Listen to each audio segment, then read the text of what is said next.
E aí, bora para mais um café? Hoje eu quero falar com vocês sobre Copa do Mundo, seleção brasileira e trazer um pouco de Fórmula 1.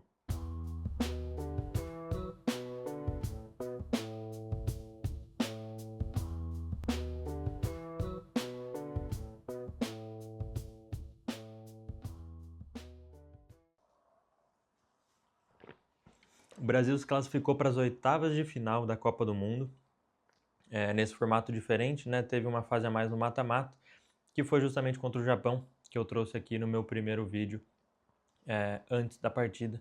Então eu vou falar só um pouquinho do que eu achei dessa vitória e também comentar sobre o jogo contra a Noruega.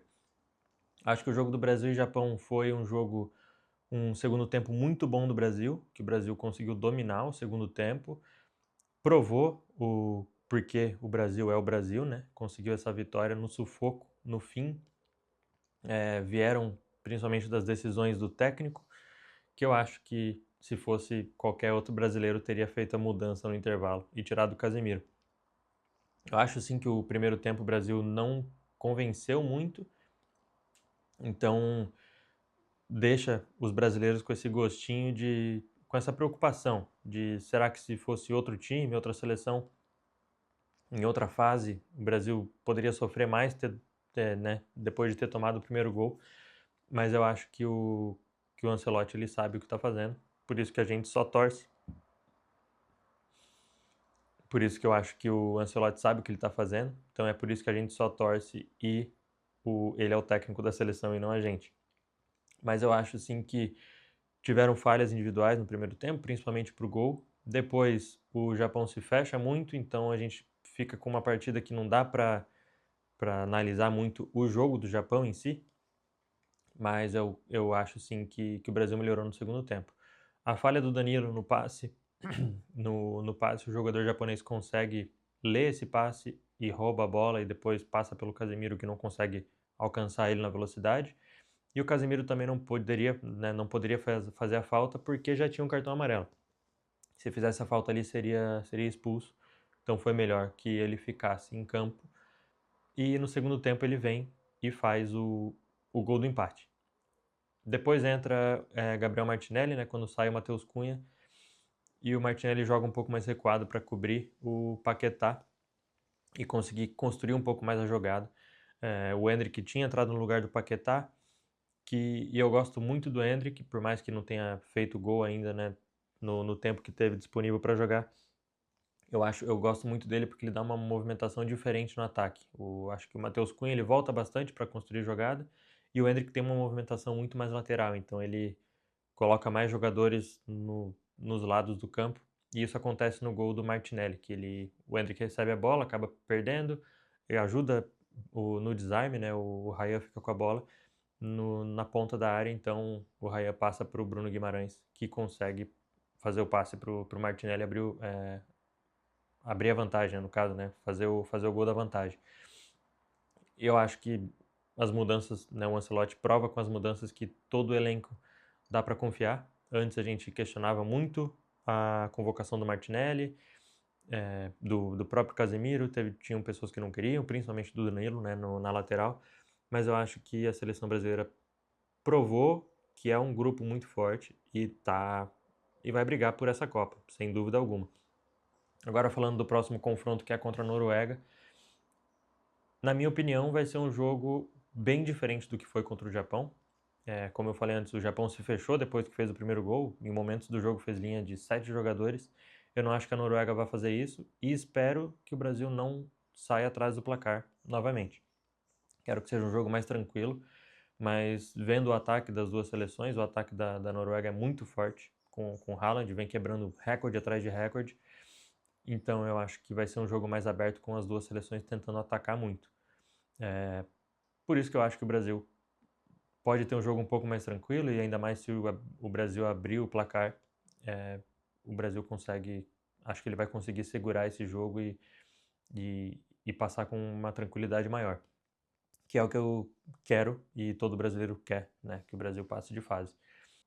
Falando de Copa do Mundo, tiveram vários jogos, né, desde que nesse mata-mata já e desde o meu último vídeo, tiveram alguns jogos que eu fiquei muito surpreso, então pela qualidade dos jogos, Gostei muito do jogo de Portugal e Croácia e também o jogo da Bélgica me surpreendeu um pouco. Eu achei que o Senegal iria tirar a Bélgica, mas a Bélgica conseguiu a virada, né? O empate no fim do jogo e a virada na prorrogação.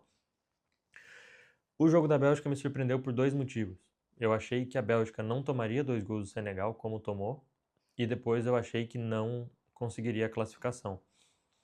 As mudanças no segundo tempo do Rudi Garcia, tirando o De Bruyne e Doku logo, acho que foi com 10 minutos do segundo tempo, também me surpreendeu. Não achei que ele tiraria, eu fiquei até pensando que poderia ser algo físico, mas aparentemente foi algo tático e deu certo. E novamente, como o Ancelotti provou que as mudanças dele resolveu o jogo, o Rudi Garcia provou também que mudando o time, né, fazendo análise de técnico, de treinador ali, ele conseguiu resolver a partida para a Bélgica também. E aí as mudanças refletem no jogo de ontem. Estou gravando esse vídeo na sexta, então ontem à noite teve Portugal e Croácia, que o gol da vitória de Portugal foi justamente de um jogador que veio do banco de reservas. E, obviamente, esse jogo foi um dos jogos que mais surpreendeu, talvez. Foi um jogo muito movimentado, com 3 gols anulados, 2 gols anulados da Croácia, um no último minuto do último minuto, já era para ter acabado o jogo e teve esse gol. Então eu acho que foi um jogo muito emocionante. Eu vi pessoas falando que, né, pessoas na internet falando que a culpa desse último lance foi do árbitro, porque ele tinha dado 10 minutos de acréscimo, mas ele deixou o jogo seguir. E aí, obviamente, vendo isso, eu também concordo. Se ele deu 10 minutos, para mim tinha que ter acabado ali. Não justificava, eu acho que não teve tanta enrolação para ele dar mais esses 3, 4 minutos, que foi quando saiu o gol da Croácia. E aí, por causa de um toque no cabelo na bola, o gol croata foi anulado. A regra dos acréscimos, obviamente, explica que se o juiz deu 10 minutos, é porque vão ter, no mínimo, mais 10 minutos de jogo.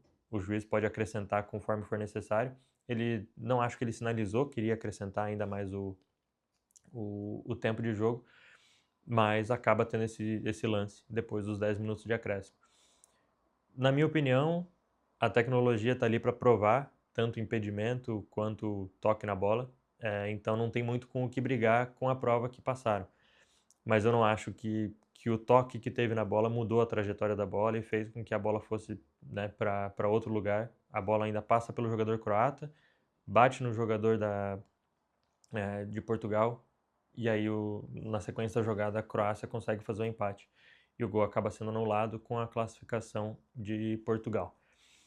Então eu acho que, assim, na Copa do Mundo tem muito jogo, tem muita coisa pra gente conversar, tem muito conteúdo pra gente assistir, tanto de entrevista, de coletiva. Eu acho que essa Copa do Mundo aí promete trazer muito mais. E ainda falando, né, voltando a falar do próximo jogo do Brasil com o Paquetá, né, eu falei de entrevista agora, eu lembrei também que o Ancelotti deu uma entrevista, né, na coletiva, ele fala que o Neymar está 100% já para jogar 90 minutos. Não acho que o Neymar vá ser o titular do jogo contra a Noruega, eu acho que ele entra com o Danilo Santos, que já jogou os outros jogos, né, teve mais tempo de jogo que o Neymar, mas eu acho que o Neymar é uma peça muito importante pro time, e se ele consegue jogar 90 minutos em 30 minutos, em 25 minutos, eu acredito que ele consiga jogar numa intensidade muito maior. Então, eu espero ver o Neymar, eu sou fã do Neymar, então eu quero ver ele na Copa o máximo que eu puder.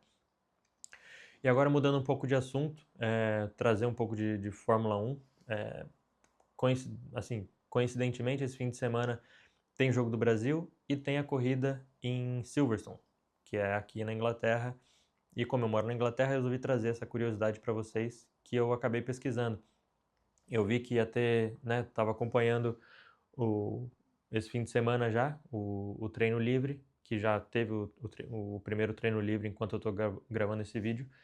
E eu lembrei que na corrida da Espanha teve um pódio 100% britânico, com Hamilton ganhando, depois de muito tempo ele voltou a ganhar e está correndo bem, com o George Russell e Lando Norris.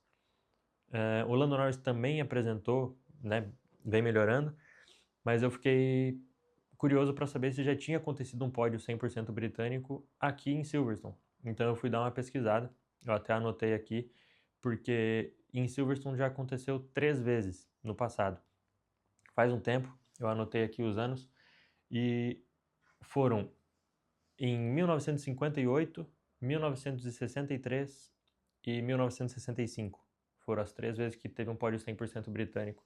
E se eu não me engano, em 65, os 5 primeiros pilotos,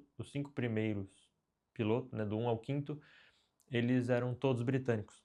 E então eu fiquei pensando se isso poderia acontecer novamente, com o Hamilton vindo de resultados muito bons, vem correndo muito melhor pela Ferrari. O Russell está numa Mercedes que para mim é a principal equipe da temporada, vem dominando toda a corrida, seja o Russell ou o Antonelli. E o Lando Norris, que foi, né, campeão mundial e vem na McLaren, que não é uma equipe fraca e consegue provavelmente bons resultados também. E vai estar em casa, então talvez correndo em casa esteja mais confiante.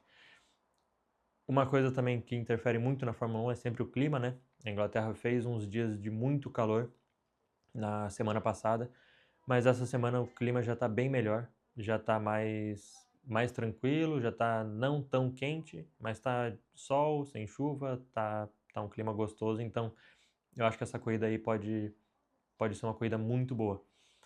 E quando eu fui pesquisar sobre os anos, né, sobre os pódios britânicos, eu acabei me deparando com um fato que eu não sabia, que os grandes prêmios da Grã-Bretanha, antigamente, tinham uma rotação de 3 lugares diferentes, não era somente em Silverstone, mas começou a ser somente em Silverstone desde 1987. Então eu achei uma curiosidade legal, porque eu não sabia disso. Então 86 foi a última vez que teve um prêmio da Grã-Bretanha que não tinha sido em Silverstone. E outra curiosidade, né? Falando de Inglaterra e falando de Fórmula 1 e de outros esportes, também começou o Wimbledon. Talvez eu traga aqui alguma curiosidade, algum jogo, alguma coisa que eu assista e veja que eu acho interessante. Eu posso trazer aqui, mas por hoje é isso. Eu espero que o Brasil faça um ótimo jogo com a Noruega. Espero que essa corrida no fim de semana seja uma ótima corrida, para a gente poder aproveitar também junto com a Copa do Mundo. E o último pedido é que o Cabo Verde faça uma ótima partida e que o Vozinha feche o gol contra a Argentina e o Cabo Verde passe de fase. Então, boa sorte para o Cabo Verde. Comenta aí a sua opinião sobre esses jogos, comenta o que você está achando da Copa do Mundo. Se você acompanha a Fórmula 1, deixa seu comentário também, me diz aí o que você acha que vai ser na classificação ou na corrida. E a gente continua a nossa conversa nos comentários. E até o próximo café.